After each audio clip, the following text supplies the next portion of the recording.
Hey folks, Randy here with Doing Cut and Trim. So I just had an experience. It's been kind of a long experience that I'm finally drawing to a close, and it's been really frustrating. But it just kind of reiterated why I made the decision in my business to move towards only accepting credit cards on file instead of checks, cash, whatever.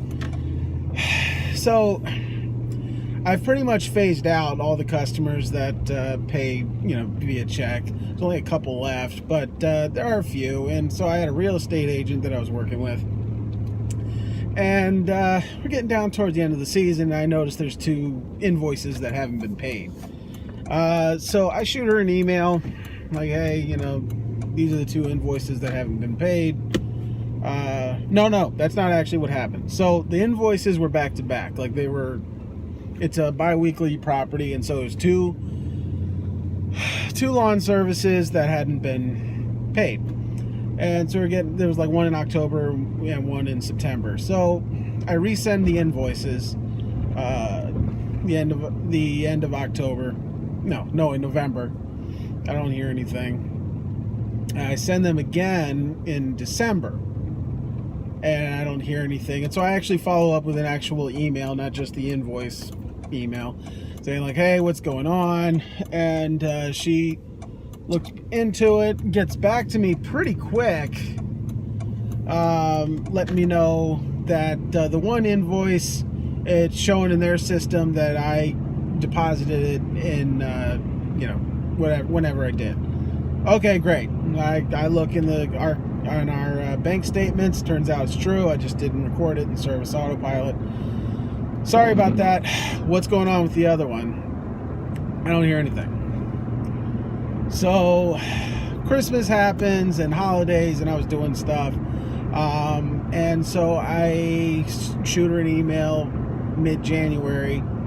Hey, is there an update on that other check? I don't hear anything. January 30th, I shoot her another email. What's going on with this check? I don't hear anything. And it's like one of those things, it's only for $35. If it was during the lawn season, I probably wouldn't even be thinking about it. But it's the off season. I don't have a lot going on except to bother people for small amounts of money. So I shoot her another email like, yeah, on June 30th, like, hey, what's going on? She responds back and says, send me the invoice again. To this point, I'm like, man, I've sent it to you like 3 or 4 times, but okay. So I send it to her, and then my wife's birthday is the beginning of February, and I'm not thinking about it. And it comes to today. I'm recording this. I believe today's the February 8th, and I'm like, man, I still haven't heard from her. Like, what's going on? And like, I don't like making special trips to the PO box. So I shoot her another email like, hey, and basically like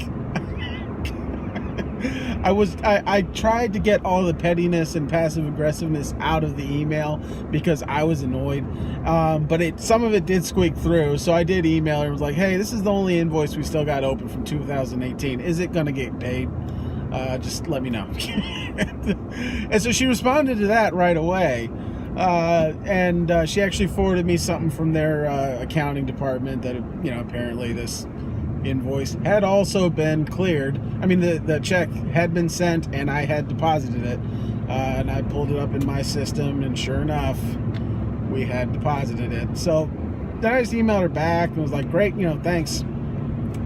So that whole ordeal, which took place over the course of 4.5 months, was 100% my fault because I wasn't organized enough with processing the payments. And so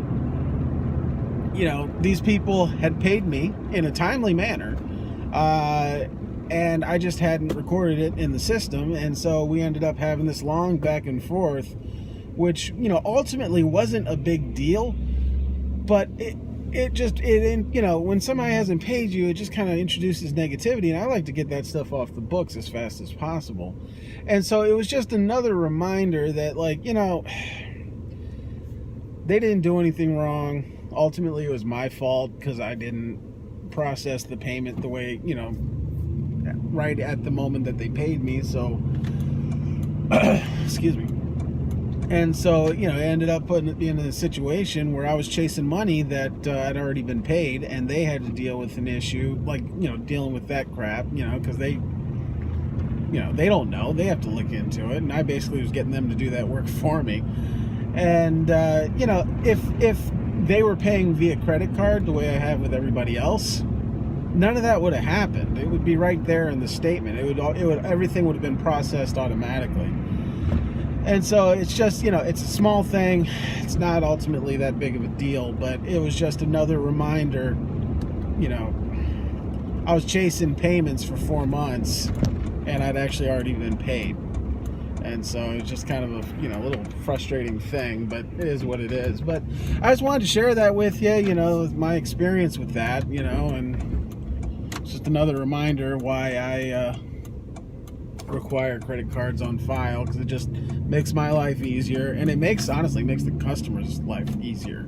You know, that was a bunch of nonsense they didn't have to deal with, but because I wasn't as organized as I needed to be, you know, it was, they had extra work they had to do to prove they had done the correct thing, and that's not fair to them, you know. And it's not like that's something that happens, you know. We processed thousands of transactions last year, and there was only 2 that didn't get processed correctly. Unfortunately, it was theirs. But, you know, it's just is what it is. You paying attention, lady? Okay. So, I'm definitely not pulling in a Chick-fil-A to get something to eat. I don't know why you'd ask that, but I need to go now because I don't need to place my order. So, it's Randy with Doing Cut and Trim. Have a good one.